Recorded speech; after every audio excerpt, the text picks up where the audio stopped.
Masih pada bingung nggak sih beda dokter spesialis neurologi dan juga dokter spesialis saraf? Hai, dokter Nisha di sini.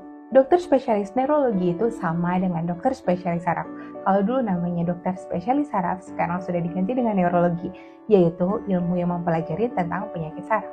Nah, penyakit apa aja dok yang bisa kita berobat ke dokter spesialis neurologi? Yaitu gangguan pembuluh darah otak seperti stroke dan juga komplikasinya, nyeri kepala baik itu migrain, tension type headache, dan juga lainnya.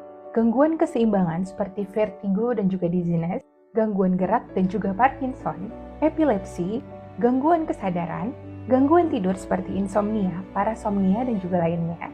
Demensia seperti Alzheimer, nyeri muskuloskeletal seperti nyeri punggung, bahu, leher dan juga sendi, nyeri neuropati seperti kesemutan, baal, kebas, dan juga kram.